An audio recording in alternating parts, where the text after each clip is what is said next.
Hello, hello, hello, hello.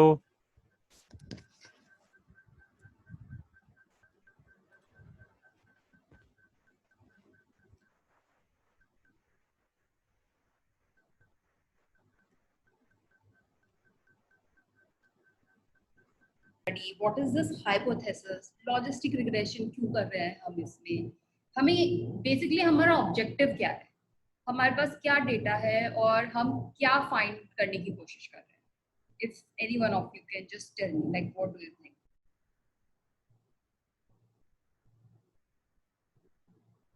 why what is the hypothesis like what data do we have or let's go to business problem first so this is a catalog company and what is the business problem what they are trying to find through logistic regression.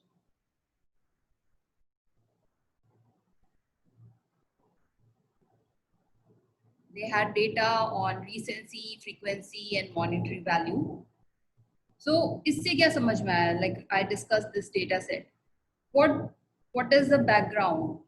Are you able to understand what is the background? Why we are doing this case study? So that the company could know which customers are the regular customers and they could focus more on them.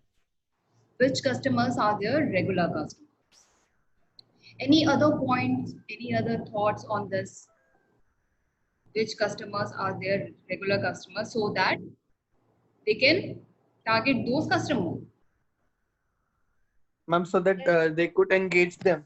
And also based on this pattern, they could also find some new customers and also make them their loyal customers. Ma'am, so that they can find out the relationship between like who people are purchasing, like dependent or independent variable, like what variables are dependent on the purchasing power.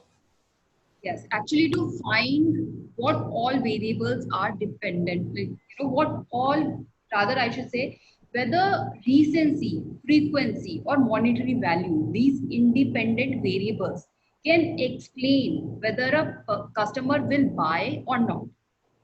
सो इस catalogue company का objective ये है कि मैं अपने सारे customers को catalogue ना देके I send my catalogue to only those customers who have in the past shown कि मतलब वो कैटलॉग के बाद प्रोडक्ट मेरा खरीदते हैं so basically if I bring down it into statistical terms it's like कि क्या by recency frequency and monetary values ये जो तीन मेरा डेटा पॉइंट्स है किसी एक कस्टमर के क्या मैं उससे प्रेडिक्ट कर सकता हूँ whether a person will buy or not okay they already have that data recency frequency monetary value already उनके पास है उनके पास already ये वैल्यू भी है कि जब उन्हें कैटलॉग दिया गया तो उन्होंने वो प्रोडक्ट परचेज करा या नहीं करा okay this is the thing actually तुम अगर ये डेटा को ही पहले समझोगे ना then everything will fall on place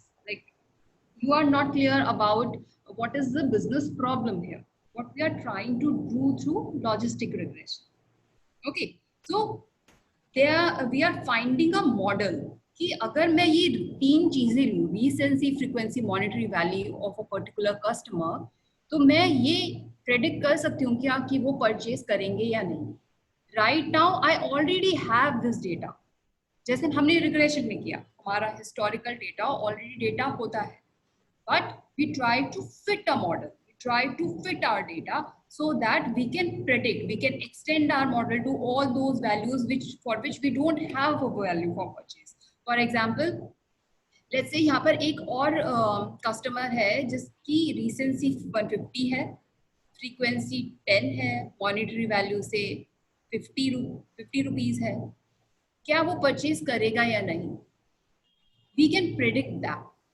okay by this data we can come to a logistic regression model and we can apply that model to this test data and we can predict वो purchase करेगा या नहीं करेगा so coming to the business problem and business objective and how it's going to help us is that whether recency, frequency, or monetary value can explain whether a person will buy or a person will not buy. Okay. Are you able to understand till now कि हमारी business problem क्या थी और हमारे पास क्या data है? Ma'am, some of them are in the waiting room, so they are asking us to inform you that. Okay. 16 people have entered. Okay, ma'am. Ma'am. Hello. Hello. Yes, ma'am. Ma'am, these purchase 0101, these values will be getting. हाँ, these values are already हमारे पास है ये values. So, ma'am, which values will get after logistic regression? So through these values, so we have 77 participants. Let me explain it again. So we have this case study on catalog company. So I was discussing that why we are doing this study. Okay, how regression, how logistic regression will help me. What is this? What is the objective? And I discussed that our objective is to identify who all will buy my product, who all will not buy. So I had this data.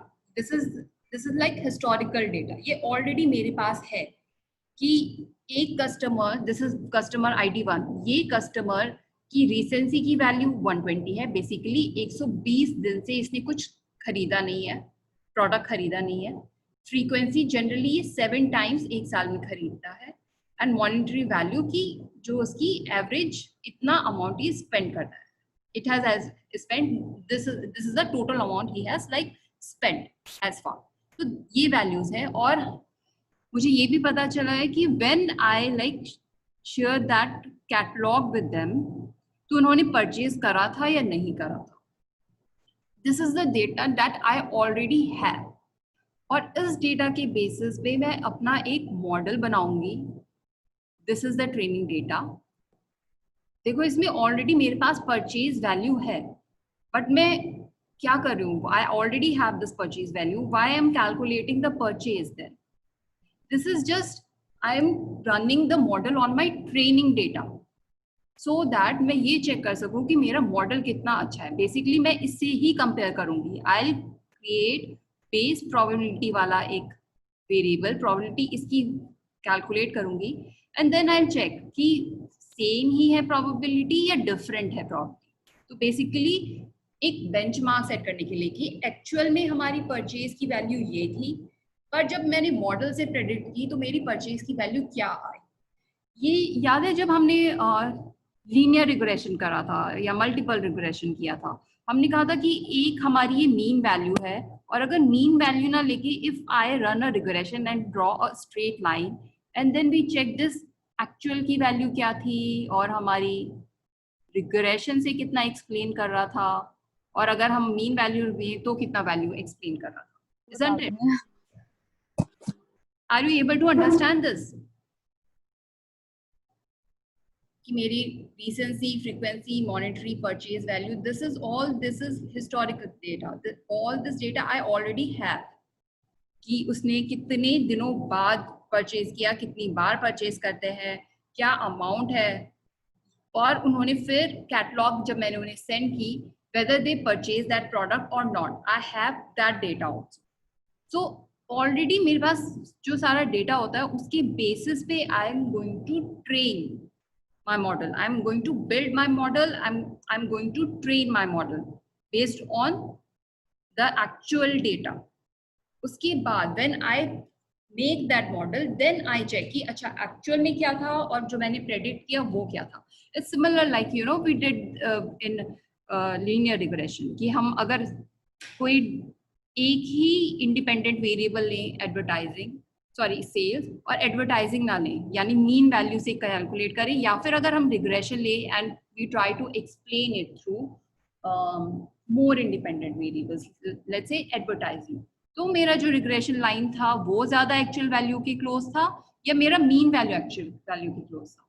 Similarly this is the main funda between training and test data, making models. So I'm using all these 4 parameters to make my model, to make logistic regression model.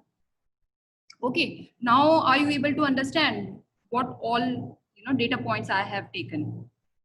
ये purchase मेरी already purchase value है, मैं predicted purchase निकालूंगी and then I will see कि मेरी जो probability जो predicted purchase है how different it is with this, तभी तो मुझे मॉडल का पता चलेगा कि whether it's a good model और नॉट. अगर ऑलरेडी एक्चुअल उन्होंने परचेज किया है और मेरा प्रेडिक्टेड वैल्यू भी बता रहा है कि परचेज करेगा, then it's a good model, otherwise it's not.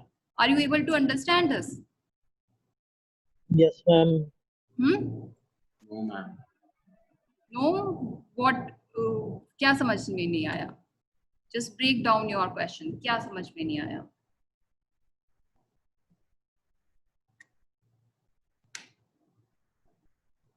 ये समझ में आया? ये डेटा पॉइंट लिया हमने, रीसेंसी, फ्रीक्वेंसी, मॉनेटरी वैल्यू, परचेज, इन चारों से हम आपने रीसेंसी का क्या मीनिंग बताया था? रीसेंसी मतलब लास्ट 120 डेज से उन्होंने खरीदा नहीं है. ठीक है, तो मतलब मैम ये डिफॉल्ट ही होता है 120 डेज?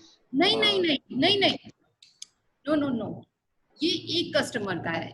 इस कस्टमर ने लास्ट के 90 डेज से नहीं खरीदा है, इस कस्टमर ने लास्ट के 120 डेज से नहीं खरीदा है. अगर मैंने कोई मतलब कोई प्रोडक्ट बहुत दिन हो गए, रिसेंसी वैल्यू ज्यादा हो गई. अच्छा, इसी में ही देखते हैं. ये वाला देखो, this and this and this, recency value ही देखो इसकी 120, इसकी 270, 330. तो इसकी यूटिलिटी कहें या फिर चांसेस कहें, अगर किसी ने बहुत दिन से कोई प्रोडक्ट नहीं खरीदा है तो क्या उसके chances, isn't he like more positive that he will buy that product? What do you think? Ma'am chances ज्यादा होंगे अगर जितना नंबर ऑफ डेज ज्यादा रीसेंसी में ज्यादा होंगे तो. Yes, so पॉजिटिव होगा, वो ज्यादा चांसेस होंगे. मैंने अगर कोई प्रोडक्ट कल ही खरीदा है विद सर्विस, अगर मैंने दूसरा कस्टमर है जिसने 120 दिन से ये प्रोडक्ट नहीं खरीदा है, तो उसके ज्यादा चांसेस होंगे कि वो परचेज करेगा. ओके, ऐसे ही फ्रीक्वेंसी इज पोस्ट रीसेंसी और प्री रीसेंसी, मतलब दिस रिसेंसी इज व्हाट कि लास्ट जो परचेज थी. मैम रीसेंसी आ गया, मैं फ्रीक्वेंसी का पूछ रहा हूँ मैम. हाँ कोई, that's why I am like trying to set that. Recency is की लास्ट परचेज कितने दिनों से, these are days from last purchase. Okay, but what is frequency? Frequency is जितने भी ड्यूरेशन में से, अगर मैं एक साल का देखती हूँ तो एक साल में इसने इतनी बार, these are the number of times ही has bought that particular product. Yes, मैं एक प्रोडक्ट एक साल में 7 बार खरीद रही हूँ, दैट इज माई फ्रीक्वेंसी. पर मैंने वो प्रोडक्ट उस कंपनी से 120 दिन से नहीं खरीदा है. ओके, और मैंने आज ये डेटा पंच किया है, तो ये रीसेंसी मेरा 120 हो गया. ओके ओके, और कितना टोटल अमाउंट स्पेंड किया है, दैट इज मॉनेटरी वैल्यू. और उसके बाद उन्होंने वो कैटलॉग इन्हें सेंड किया, एंड कैटलॉग सेंड करने के बाद उन्होंने ये डेटा देखा कि क्या उन्होंने फिर प्रोडक्ट परचेज किया या नहीं किया. ठीक है मैम, समझ गया. ठीक है, everyone is clear with this? Ma'am आप जो बता रहे थे अभी कि अगर अपन मान लो रीजेंसी 150 लेते हैं और अपन उससे परचेज प्रेडिक्ट कर सकते हैं, वो क्या बता रहे थे आप? अच्छा, हमारा हाइपोथेसिस क्या है, हम क्यों कर रहे हैं ये, हम ये चारों चीजें क्यों ले रहे हैं? हमारा हाइपोथेसिस बेसिकली ये है कि कोई कस्टमर परचेज करेगा या नहीं करेगा. क्या हम इन वेरिएबल से, इन इंडिपेंडेंट वेरिएबल से कि रीसेंसी क्या है, फ्रीक्वेंसी क्या है, मॉनेटरी वैल्यू क्या है, क्या इससे हम किसी कस्टमर का परचेज प्रेडिक्ट कर सकते हैं या नहीं? देखो, यहाँ पर ये परचेज हमारा ऑलरेडी एक्चुअल परचेज है जो उसने किया है, बट हम क्या करते हैं, we try to predict using these 3 जो हमारे ट्रेनिंग डेटा सेट में है, और हम एक मॉडल में ये डेटा फिल करते हैं, वी चेक दैट मॉडल, और हम उससे फिर एक प्रेडिक्टेड परचेज निकाल देंगे. ये तो परचेज ऑलरेडी है, and there is one predicted purchase जो हम कैलकुलेट कर देंगे.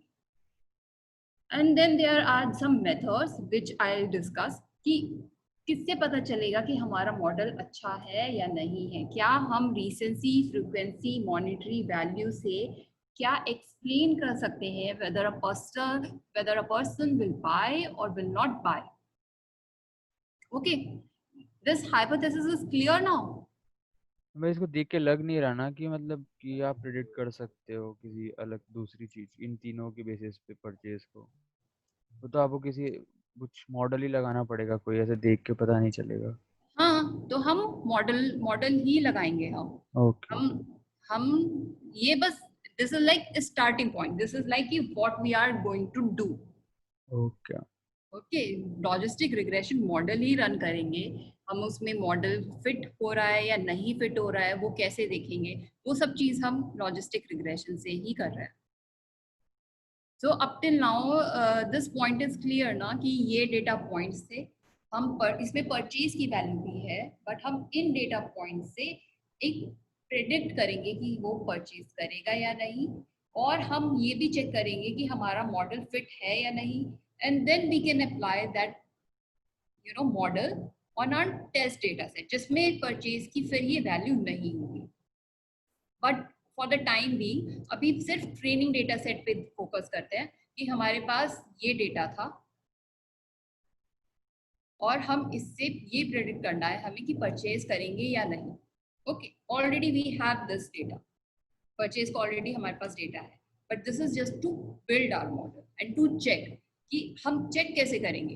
चेक हम मॉडल तभी तो कर सकते हैं इफ वी ऑलरेडी हैव कि एक्चुअल वैल्यूज क्या थी और प्रेडिक्टिव वैल्यूज क्या थी। अगर वो सिमिलर आ रही है तो then our model is good, if they are not similar then they are not good. Okay, तो हमने ये परचेज वाला एक्चुअल परचेज डिसीजन है ना कस्टमर हाँ, का। यस, ये एक्चुअल परचेज उन्होंने किया था, ये एक्चुअल परचेज इन्होंने किया था। But why we are taking this actual purchase when we have to predict purchase? ताकि पता लगे कि कितना अलाइनमेंट में हमारा मॉडल एक्चुअल परचेज डेटा के। Exactly, बस यही करना है हमें कि हमें वो एक मॉडल बनाना है और हमें चेक करना है कि वो मॉडल फिट है या नहीं। तो हमने देखा कि अगर हम रिग्रेशन रन करते हैं तो कुछ वैल्यूज ग्रेटर देन 1 या लेस देन 0 आ जाती है, बेसिकली नेगेटिव पॉजिटिव आ जाती है, और विच इज़ नॉट राइट कि मतलब अगर हमारी रीसेंसी वैल्यू अगर 200 आ जाती है, अगर रीसेंसी वैल्यू अगर हमारी 200 है और अगर हम इस पर रिग्रेशन रन करें, ठीक है, ये रीसेंसी वैल्यू है फॉर एग्जांपल, अगर कोई किसी की 200 वैल्यू है और अगर हम इस डेटा पे रिग्रेशन रन करें और फाइंड करें तो उसकी वैल्यू अबव 1 आ जाएगी, तो which is not good, which is not telling us anything कि whether a person will purchase or not purchase। और हमने ये भी देखा था कि अगर हम काफ़ी सारे अगर आउटलायर्स हों और हम रिग्रेशन में क्या करते हैं, बेस्ट फिट लाइन फिट करें, तो वो वैल्यू जो पहले हमें क्लासिफाई कर रही थी कि एज नॉट परचेज, वो क्लासिफाई कर देगी एज अ परचेज, क्योंकि ये वैल्यू डिफरेंट हो जाएगी। So I will go on this later on, but इतना समझ में आना चाहिए कि हमने ये कौन कौन से डेटा पॉइंट्स लिए, what we want to predict। We have purchase, we already have purchase value, but then why we are calculating, why we are predicting purchase? Okay, and the use of logistic regression, why, what kind of outcome we want? We want एक binary outcome कि purchase कर रहा है या नहीं कर रहा है, इसमें कोई बीच की कोई चीज तो नहीं होगी ना, either the person will purchase or the person will not purchase। 0 means he will not purchase, 1 means he will purchase। Okay, so हमने कहा कि logistic regression is a better model because ये नेगेटिव वैल्यूज जो है ये हम नहीं ले सकते हैं, ये जो पॉजिटिव वैल्यूज हैं 1 से ज्यादा ये हमें कुछ नहीं बता रहा है। वी वांट अ मॉडल जो 0 और 1 के अंदर फिट हो जाए और जिससे हम ये बता सकें कि weather a person will purchase और not.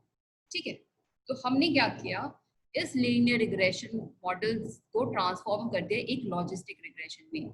Instead of through OLE we will go for this curve, squiggly curve, जिसे लॉजिस्टिक रिग्रेशन मॉडल कहते हैं, और ये विद इन 0 और 1 जो बेसिकली अगर ये आउटलायर्स है ये इसको भी कवर कर रहा है, ये बेसिकली इस टाइप से ये कर्व बन गया हमारा।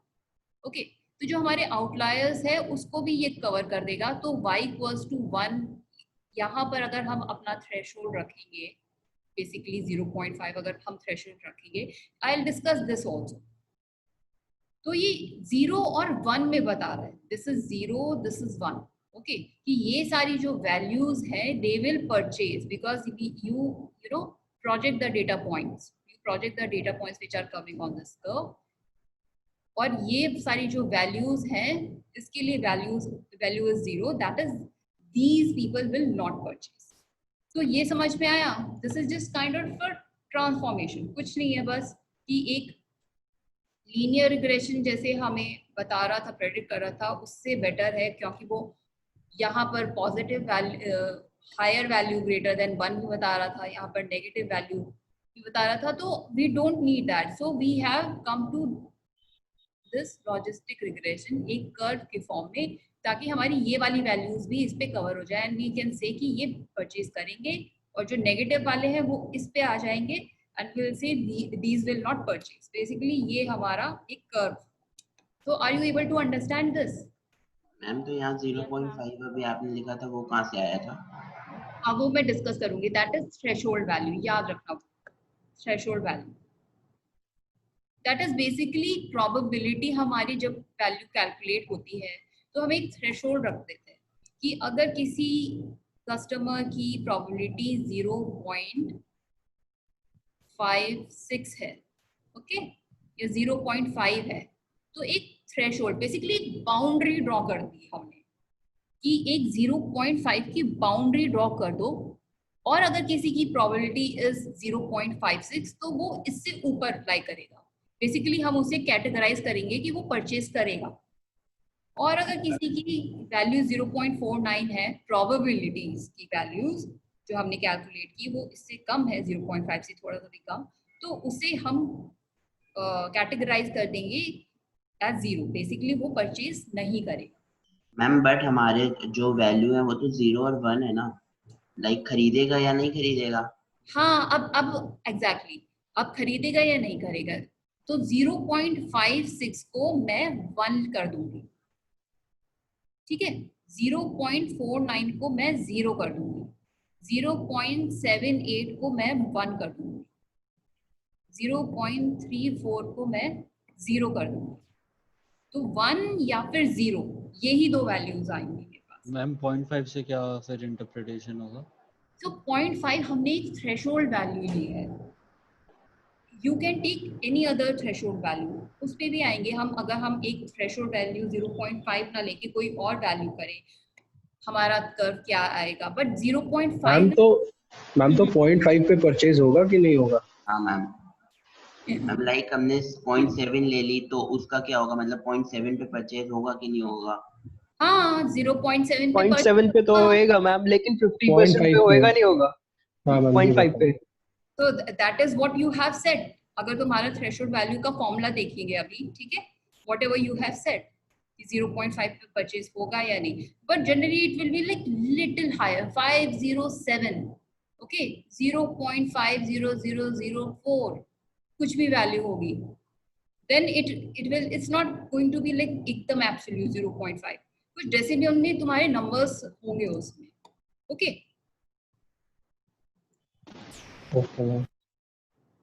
सो जब तुम ये थ्रेशोल्ड वाला फॉर्मूला देखोगे, then you can check, you can try all these things, ठीक है। तो ये अभी तक हमने डिस्कस किया कि हमारा ये डेटा पॉइंट था, हमें प्रोबेबिलिटी ऑफ परचेज देखनी है और हमें मॉडल भी एक फिट करना है, और मॉडल हम लेंगे लॉजिस्टिक रिग्रेशन, क्योंकि हमारी 0 और 1 वैल्यूज ये कैप्चर हो जाएगी लॉजिस्टिक रिग्रेशन में, जो कि लीनियर रिग्रेशन से नहीं हो पा रहा था। And when we will do this logistic regression, उसमें क्या आएगी, कुछ वैल्यूज आती हैं जो प्रोबेबिलिटीज की वैल्यूज आती हैं, ठीक है। And what are these values, तो थोड़ा प्रोबेबिलिटी पे हमने डिस्कस किया था कि प्रोबेबिलिटी क्या है। प्रोबेबिलिटी सिर्फ एक, अगर तुम ये भी याद रखोगे कि अगर प्रोबेबिलिटी ऑफ हेड्स मुझे कैलकुलेट करना है, तो is equals to total outcomes of interest upon all possible outcomes. अगर मैं एक बार एक पॉइंट को अगर आई टर्न द पॉइंट और उसमें हेड्स कितने आएंगे, या तो हेड आएगा या फिर टेल आएगा। तो हेड आने के इवेंट्स जो है, ये कितने नंबर ऑफ इवेंट्स है? 2 में से 1। और टोटल नंबर ऑफ इवेंट्स या तो एक हेड आएगा या फिर एक टेल आएगा। तो that is the probability, that probability of getting a head is 1/2। Basically outcomes of interest that is कितने हेड्स आएंगे आउटकम ऑफ, अगर एक बार मैं अगर कॉइन रोल करती हूँ, या फिर and total number of outcomes क्या हुए। तो that is what probability is. अगर तुम्हें इतना पता है then it's okay, okay, you don't have to worry about exponential this that, वो सब चीज we will discuss that also. But are you able to understand just this much about probability of Yes, getting anything? Okay, probability of getting head, अगर एक event में या तो head आएगा या टेल आएगा, तो probability of getting head will be number of heads कितने हुए 1 और total number of outcomes हो गए 2। सिमिलरली अगर आप कहें कि probability of purchasing, वो क्या होगी?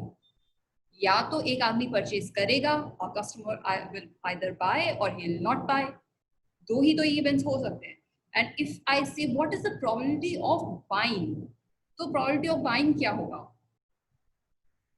बताओ? 0.5 एग्जैक्टली 1/2 1/2 0.5 कि 1 is the probability of a person buying and total कितने events होंगे? 1 + 1 that is probability of buying and not buying 2। तो ये हमारी एक probability आ जाएगी, probability of purchase। ओके, अब एक और चीज आती है ऑड्स। हम क्यों पढ़ रहे हैं ये odds?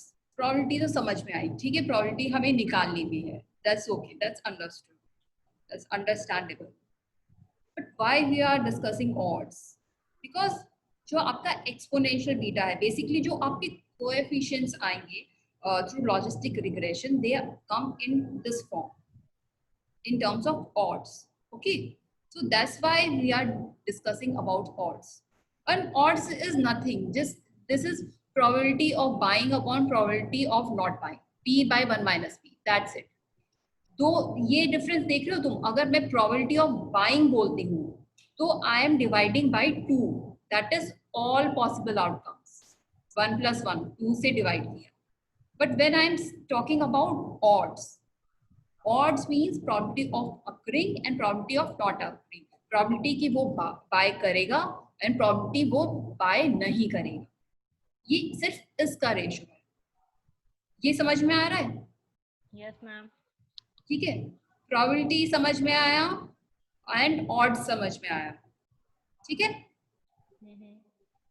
Next is odds ratio। तो देखो, that is like odds we in logarithmic, estimate or whatever the coefficients come can be explained through odds। Odds and odds ratio are kind of similar for logarithm, because ये जो 0.5 वाली value ही हमेशा आएगी और ये हमेशा कैंसिल हो जाएगा। तो आप odds कहो या odds ratio कहो, in logistic regression is going to be same, okay, क्योंकि probability of buying not buying सिर्फ 2 इवेंट्स ऐसे ही रहेंगे। So this is what it is. But इसमें बस ये देखना है, अगर मेरे पास एक फेयर कॉइन आता है तो उसके odds of buying that is probability of, उसके odds of head that is probability of getting heads and probability of not getting head is 1:1। But अगर मेरे पास एक लोडेड कॉइन आए कि बेसिकली जिसमें हेड्स की प्रोबेबिलिटी एक तरीके से ज्यादा है, तो जो प्रोबेबिलिटी आती है that is 0.7, 7 out of 10, and I check the probability of heads of loaded coin को डिवाइड कर दिया odds of heads, तो 0.7 by 0.3 and this 0.5 by 0.5, तो मेरी ये odds ratio आ जाता है।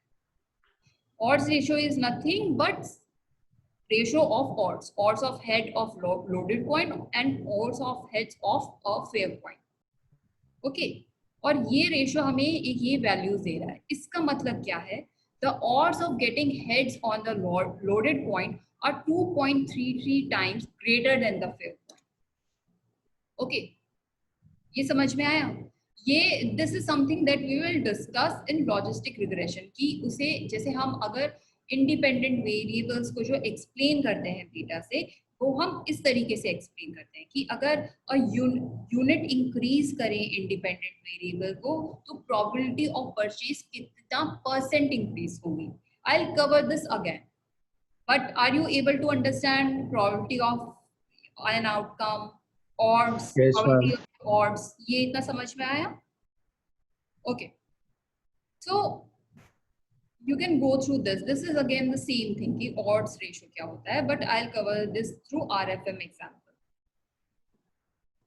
तो अभी इसमें ना, even if you are not able to understand this, it's okay.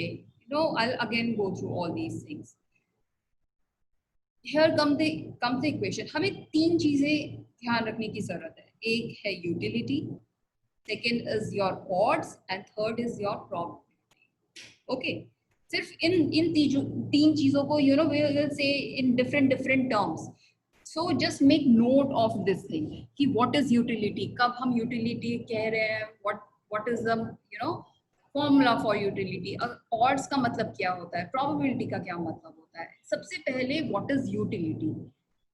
Tell me what is utility? ये डिस्कस किया था हमने. Utility of buying. need और demand. Kind of demand or kind of a satisfaction. अगर मेरी utility from buying is like higher, you know what benefits you feel are there from buying. तो अगर मेरी utility from buying is higher, कि अगर मैं कोई product को खरीदूं उसकी मेरी utility ज्यादा है तो मेरी ना खरीदने की utility कम है. It's more of relative thing. और अगर मेरी utility, I feel you know that utility, the benefit from buying that product is higher, then I will buy that product. Okay, so that is the concept of utility. But coming to you know statistical terms, utility is nothing but this equation. ये जो regression, linear regression की equation है. Basically अगर हम utility of purchase कहें तो it is nothing but beta naught plus beta 1, जो आपकी regression वाली multiple regression की equation है, that's it. Beta 1 of frequency, or here I should write like recency and frequency and beta 3 of monetary value. और ये हमें कुछ एक स्कोर दे देती है जिसे हम y भी बोल सकते हैं, इसे हम यूटिलिटी भी बोल सकते हैं, या फिर हम इसे स्कोर बोल सकते हैं. And this is like beta coefficients. ठीक है, ये समझ में आया what is utility? Utility is nothing, बस जो आपकी मल्टीपल लीनियर रिग्रेशन वाली इक्वेशन है उसका स्कोर ही है ये utility. Okay, this equation utility of buying, utility of choosing to buy, this is utility. Okay, इतना समझ में आया what is utility? Yes, ma'am. अब इस utility को there is one more way of writing it. इसको log of p by 1 minus p लिख सकते हैं. That is, और p by 1 minus p क्या था हमारा जो हमने वहां पर डिस्कस भी किया था? Odds, right? यहाँ पर हमने डिस्कस किया था probability of occurring and probability of not occurring. p by 1 minus p. That is nothing but odds, जिसे हम odds कहते हैं. Okay, so this is log of p by 1 minus p. सिर्फ ये दो चीजें याद रखने की जरूरत है. When I say about utility, utility is nothing, it's just a score. And how I have arrived on this score? By my multiple regression equation. कि y equals to beta naught plus beta 1, recency, frequency, monetary value. ये इस equation से जो score आ रहा है, that is my utility. और इस utility को मैं log p by 1 minus p भी लिख सकती हूँ. That is the only thing that you have to remember in utility. Okay. Now what are odds? Like utility तो आ गया. यहाँ पर क्या हुआ? ये क्या था? Log of what is this? Odds. This is log of odds. तो यूटिलिटी को मैं बोल सकती हूँ लॉग ऑफ ऑड्स, ठीक है।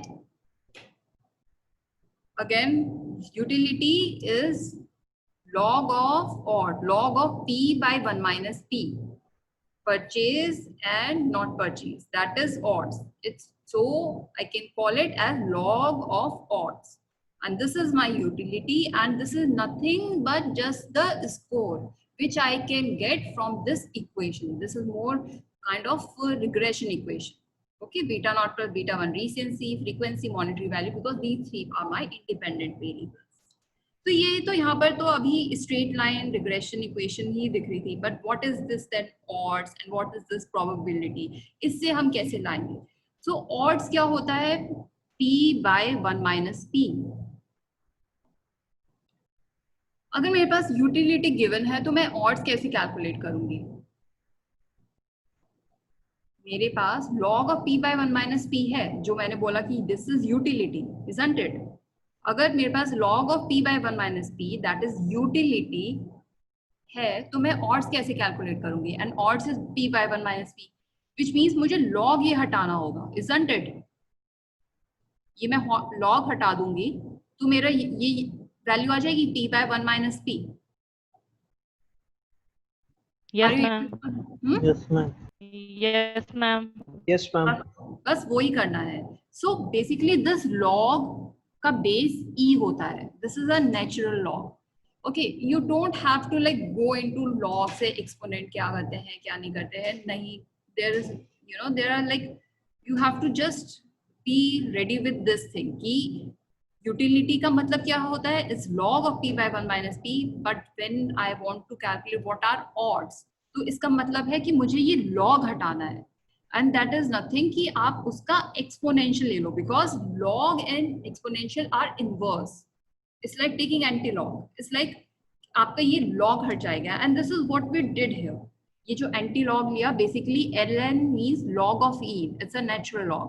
और अगर these log and exponents are inverse function, तो अगर आप उसका anti-log लोगे तो it will give you p by 1 minus p. ये log हट जाएगा जब आप इसका एंटी लॉग लोगे या एक्सपोनेंशियल ले लोगे, और यहाँ पर तो हमने एक्सपोनेंशियल लिया तो ये राइट हैंड साइड में एक्सपोनेंशियल आ जाएगा।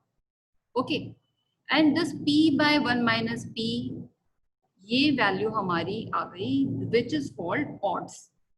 ओके, पहले हमने utility that is log of odds, और सेकेंड इज हमारा odds, and this is basically nothing, what is it is equal to exponential of beta, isn't it? अगर ये वैल्यू को हम बोले beta, this value if it is beta, then what is this? This is exponential of beta. यहाँ पर देखा ना हमने, ये log, ये हमारी रिग्रेशन इक्वेशन थी, log of p by 1 minus p, और सिर्फ हमें p by 1 minus p लेना था। This is utility, log of p by 1 minus p is utility, and we have to take only odds of buying, that is p by 1 minus p. तो हमने इसमें anti log लिया, and it is equal to e to power this beta, this y, e to power y कहो या कुछ भी, whatever it is. Are you able to understand this much? Yes, ma'am. Exponential of beta. Okay. So this is the second thing that you have to remember. Now, third is probability. Probability का क्या formula होता है? अब हमें क्या करना है? अब हमें सिर्फ p निकालना है। इस वैल्यू से, ये हमारा फॉर्मूला था सेकेंड, अब हमें सिर्फ probability निकालनी है। So probability का फॉर्मूला होता है exponential of beta upon 1 plus exponential beta. Okay, you write it as in subscript or you write it here, it's the same thing. I'll calculate this in Excel, I'll show you that also. ठीक है, तो ये कैसे निकाला हमने? this is the formula for probability, कि अगर आपके पास अगर यूटिलिटी है, now you should be able to understand utility, इसका मतलब ये रिग्रेशन इक्वेशन का स्कोर है। इसका मतलब ये भी है कि log of p by 1 minus p और log of odds, और अगर मुझे सिर्फ odds निकालना है, then I have to take just exponential of it. तो basically p by 1 minus p अगर इससे निकालना है log मतलब यूटिलिटी से, then it's just my exponential of beta, exponential of this equation, exponential of this score, that's it. और अगर मुझे अगर मुझे इससे probability निकालना है, then it is exponential of beta upon 1 plus exponential of beta. Okay, so this is the equation. This is the equation. अब एक काम करते हैं, let's do it in Excel. Okay, Excel खोलो अपनी. I gave you these two questions. I gave you this thing. We'll check it from here. Okay, and this was the question. ठीक है? And we'll see कि हमारे ये estimate में ये कैसे आता है. Let me show you one Excel here.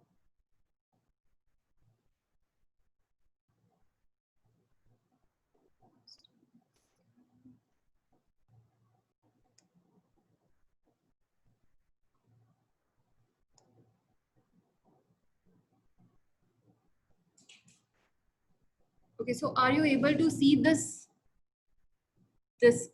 customer one? Huh? Yes, ma'am. Okay. Yes, ma'am. तो अपनी ये वाली वैल्यू खोला है, this वाले में this thing. यहाँ पर ये इंटरसेप्ट देख रहे हो, ये this is nothing but वो जो तुम्हारे लॉजिस्टिक जो मल्टीपल रिग्रेशन वाली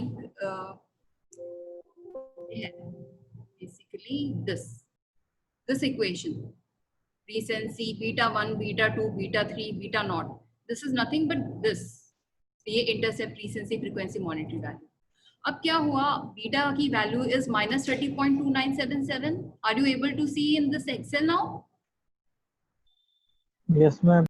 ये जो बीटा की वैल्यू -30.2979.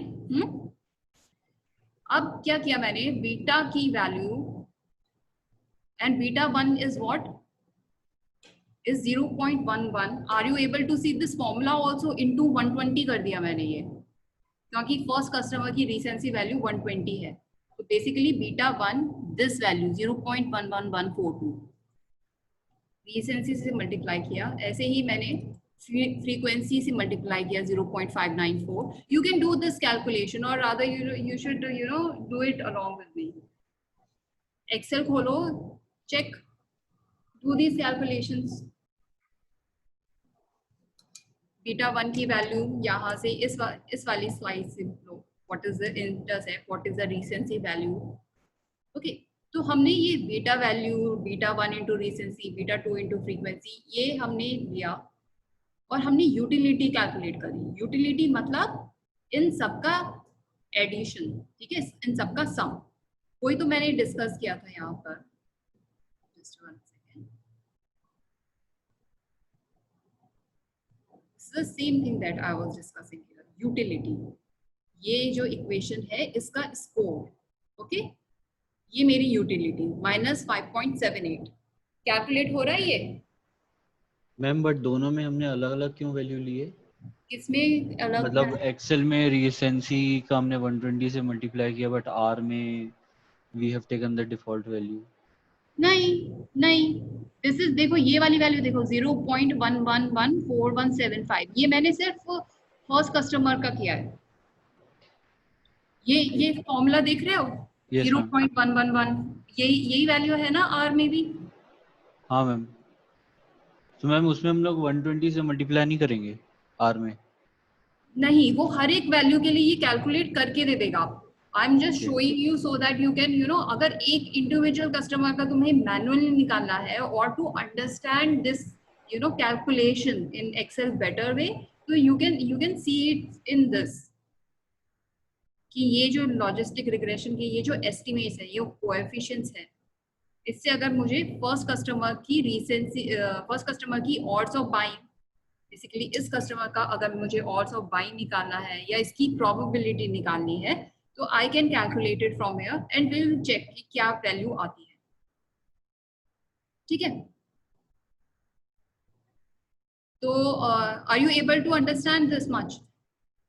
यूटिलिटी तक, यूटिलिटी वैल्यू हमने ये निकाली, बेसिकली ये ऐड किया.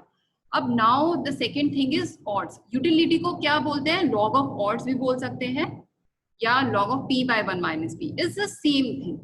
Okay, then we have to calculate exponential of beta. Basically we have to calculate odds. यहाँ पर log of p by 1 minus p था. To calculate p by 1 minus p मुझे basically exponential लेना होगा so that I can remove this log, or that was equal to exponential. Let me show you that. Basically here p by 1 minus p is odds. p by 1 minus p is odds. तो इसमें मैंने कुछ नहीं किया. I have just taken the exponential of this. Can you see? Are you able to see this formula? This is just exponential. You can try it in Excel how to calculate exponential. E equals to exp and that value you have to take. That's it, and that will give you exponential of beta. Exponential of utility value, जिसे हम बोल रहे हैं odds. That is our log. That is our p by 1 minus p. अब probability के लिए मैंने ये equation बताई, exponential of beta upon 1 plus exponential of beta. Basically exponential of beta में 1 add किया और इन दोनों को divide कर दिया. Exponential of beta d7 by d8. Okay, this will give me my base probability. That is 0.003073. Okay. अगर मैं यहाँ पर देखती हूँ 0.003073, check in your data, कहीं पर ये आ रही है value 0.003073. That is the probability. Just let me show you where it is. This is the exponential of beta. Let me show you the problem. Here it is. This is the base probability. Okay, जो हमने ये आपकी base probability वाला एक बार फिर से बता दीजिए. अच्छा, ये जो है 0.003073, ये वैल्यू आई ना यहाँ पर बेस प्रोबेबिलिटी, ये हमने कैलकुलेट करी है. अच्छा, बेस प्रोबेबिलिटी का ये फिर से बताती हूँ तुम्हें, जो ये 3 चीजें ही याद रखनी है. This, so base probability is nothing. वो जो हमने एक्सपोनेंशियल ले लिया था उसी को ही, एक्सपोनेंशियल को I have open this 1 minus p उधर चला गया and then I have solved it, और ये हमारी प्रोबेबिलिटी या लॉजिस्टिक रिग्रेशन की इक्वेशन आ गई. ठीक है, ये हमारी मल्टीपल लीनियर इक्वेशन थी. बेसिकली ये हमारी यूटिलिटी की इक्वेशन थी. ये हमारे यूटिलिटी का स्कोर देगा, या हम कहें log of p by 1 minus p का स्कोर देगा. ओके, पर हमारा logistic regression equation is just probability of purchase. तो ये इसी इक्वेशन को हमने कैलकुलेट कर दिया. We have just shifted 1 minus p there, calculated p. Okay, ये इसमें आ गया डिवीजन में, and then e to power y upon 1 plus e to power y, हमारी ये वाली वैल्यूज आ गई, which is called probability. And let me show you in Excel again. Yeah, so here it is. So exponential of beta upon 1 plus exponential of beta, d7 by d8. This is the base probability. Okay, और यही base probability हमें निकालनी है. We have to do this thing. कि हमें जो the one that I showed you, this base probability 30728 जो हमने यहाँ पर calculate किया. So I hope now the things are like much more easier. Now you will be able to calculate this. Excel में calculate हो जाएगा ना ये अब? Yes, ma'am.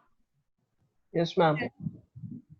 So this is only you have to remember in logistic regression. Now all the things will revolve around this only.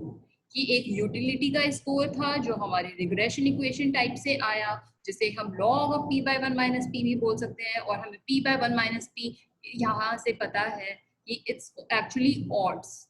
तो log of odds को ही हम बोल रहे हैं is utility, which will give you some scores. Okay. Now अगर हमने p by 1 minus p निकाला है, we will just take the exponential of utility and it's called odds. Okay, p by 1 minus p is exponential of beta, and probability is nothing. It's just exponential of beta upon 1 plus exponential of beta, जिसे हम logistic regression equation भी बोल रहे हैं. So are you able to understand the relationship between these three? First is utility, second is how to arrive at this p by 1 minus p exponential of beta, and then this logistic regression equation. These three things, that's it. Okay, तो हमने हमारा ये था, you can solve these questions now very easily. Okay, you have to just calculate p by 1 minus p. This is nothing but exponential of p. Okay, okay, so हमने हमारे पास recency frequency monetary value थी. Now see how, let's see how we can do this in R. Okay, ये हमने सिर्फ एक ही customer के लिए किया था calculate manually. You can calculate for other customers also, but let's see how we can do it in R. हम कैसे ये model fit करते हैं. So first of all, the first thing is that we estimate these beta naught, ये beta naught, beta 1, beta 2, these 3-4 things, beta 2, this is beta 3. Okay, but before that, before going on this estimating this thing, we need to check whether our model is significant or not. Okay, whether the model is significant or not. इसका क्या मतलब हुआ? Whether the model is significant or not. The prediction that we are making, whether they are correct or not. Our independent variable is able to define our dependent variable or not. Exactly. Whether our independent variable is able to define, is able to explain the purchase or not. क्या मैं recency, frequency, monetary value से explain कर सकती हूँ कि a person will buy or not buy? जो मैं model ये fit करने की कोशिश कर रही हूँ, whether it's a good model or not. पर मैं good model है या नहीं, how am I going to check that? जैसे मैंने regression में किया था, like we check this by saying कि अच्छा मैं advertisement नहीं लेती हूँ and let's take a mean, okay, and here is the regression वाली line, and then I check SSR, SSE, all those things कि regression वाला ज़्यादा better predict कर रहा है, वो actual के ज़्यादा पास है, या मेरा वाला model ज़्यादा better predict कर रहा है, tale of two lines जो मैंने discuss किया था. We are doing something like that also. एक मॉडल लेते हैं हम नो इंटरसेप्ट मॉडल. बेसिकली इसमें कोई वेरिएबल्स नहीं लेते हैं. हम कहते हैं कि अगर मुझे let's compare it like with a model कि एक मॉडल में मैंने RFM वेरिएबल्स लिए, okay, recency, frequency, monetary values, these independent variables I have taken in this model, and in one model I have not taken any variables, and I will run a chi-square test. I'll see whether these two are like significantly different or not. What is the deviance? Okay, these are certain kind of like just parameters to check whether the model is significant or not. तुम ये भी check करने हो कि अगर मैं recency, frequency, monetary value के जगह सिर्फ मैं recency लेती हूँ तो value क्या आएगी? I'm sure it will be like still like better than taking nothing. Okay, so we are just comparing कि अगर मैं model, क्या मेरा model ठीक है या नहीं? Whether recency, frequency, monetary can explain whether person will buy or not.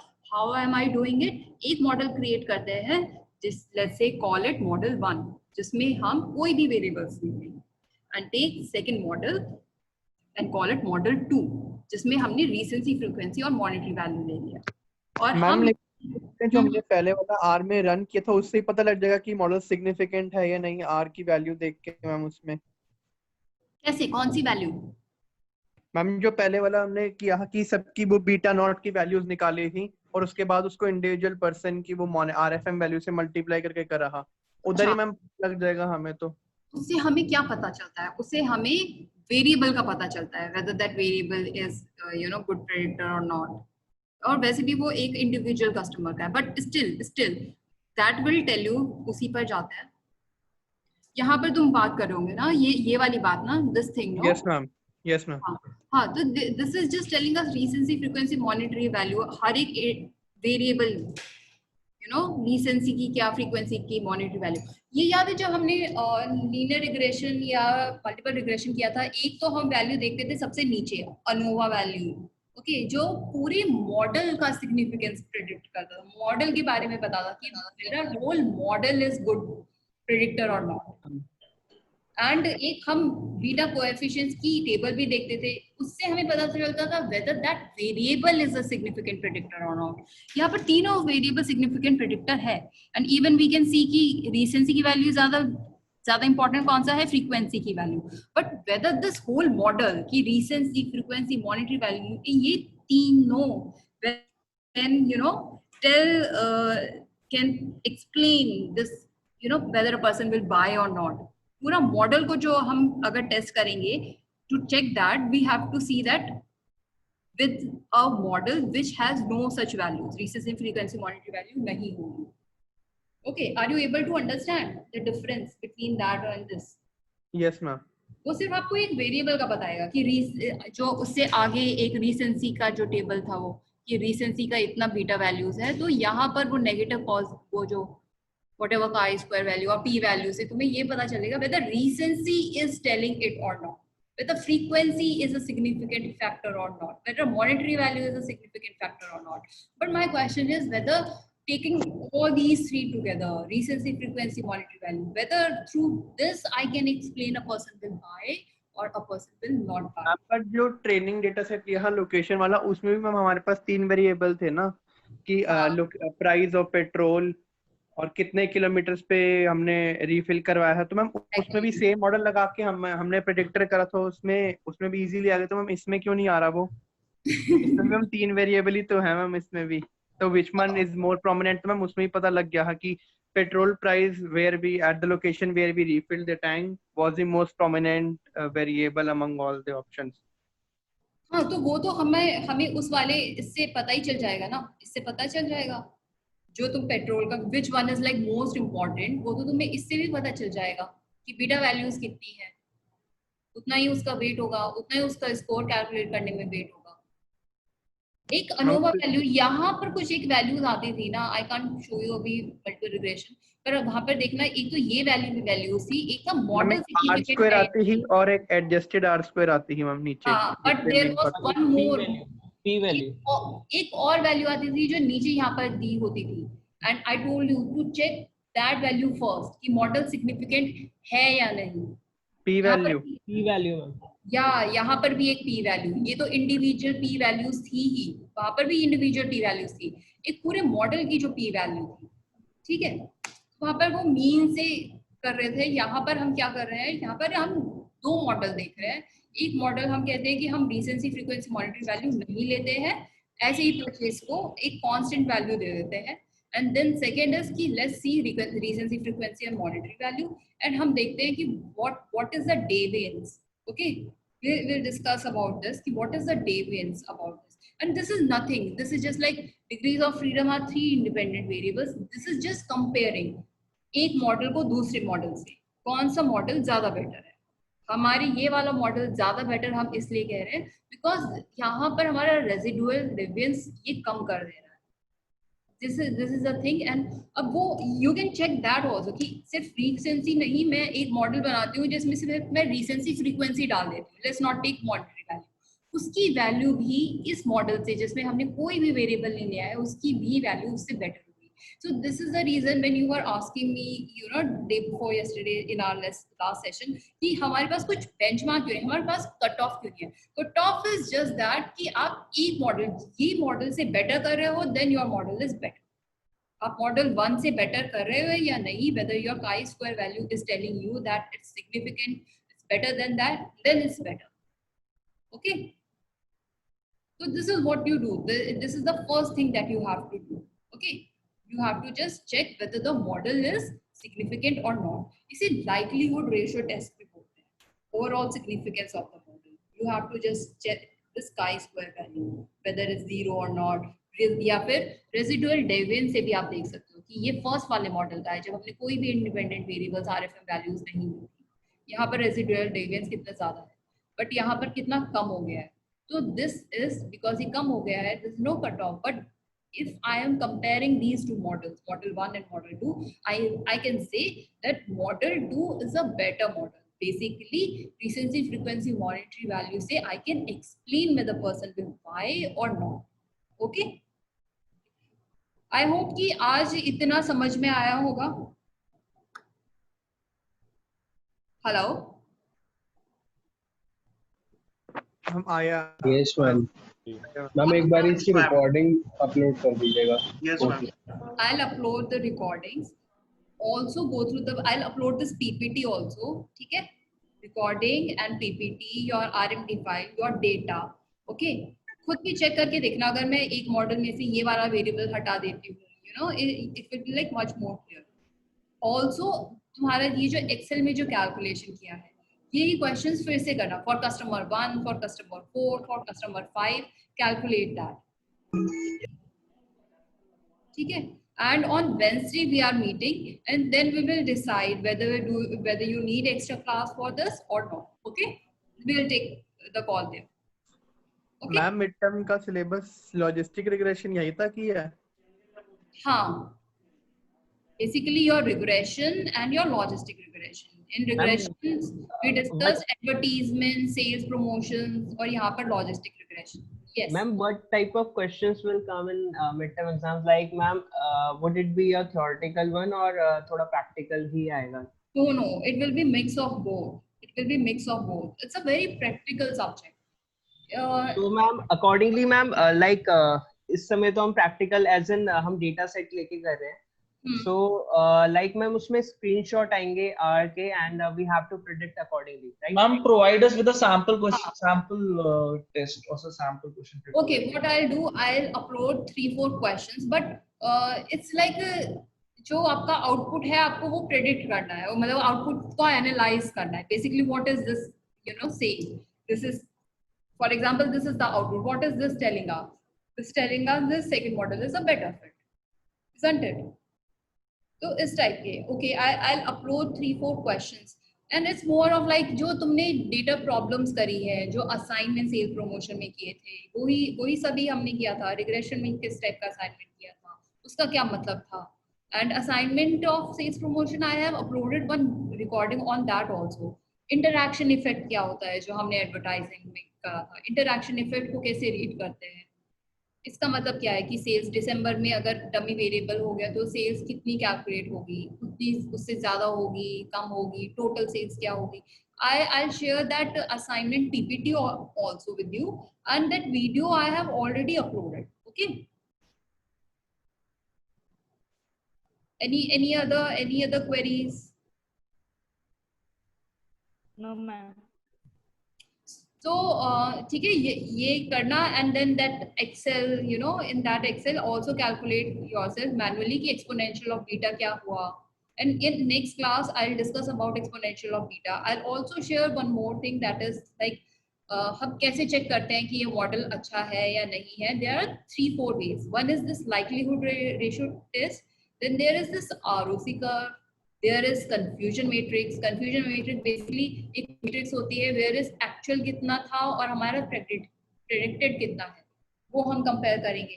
So I'll give you 2-3 videos. Just go through 2-3 videos and जो calculation जो अभी ये Excel में हमने करी है, you have to do just this. Okay, I'll upload the video recording of this lecture and let's meet on Wednesday. But you know, do those questions. सिर्फ 5 minutes का ही है कि कैसे वो इस वाली इक्वेशन से जो रीसेंसी फ्रीक्वेंसी मॉनिटरी वैल्यू के डेटा से इस इक्वेशन से ये 4-5 जो कस्टमर्स हैं, let me show you this, इन सबकी प्रोबेबिलिटी चेक करना, कैलकुलेट करना, exponential of beta and probability जो अभी हमने कैलकुलेट करी थी. ठीक है, इज इट डूएबल ये जो हमने कैलकुलेट किया था? कुछ नहीं, बस कोएफिशिएंट से कस्टमर 1 को मल्टीप्लाई कर दे कस्टमर 1 की वैल्यूज को, और utility exponential of beta and base probability हमने कैलकुलेट कर दी. ऐसे ही customer 4. Okay, Yes ma'am. All right, okay, have a good day, bye bye. Okay, ma'am. Thank you.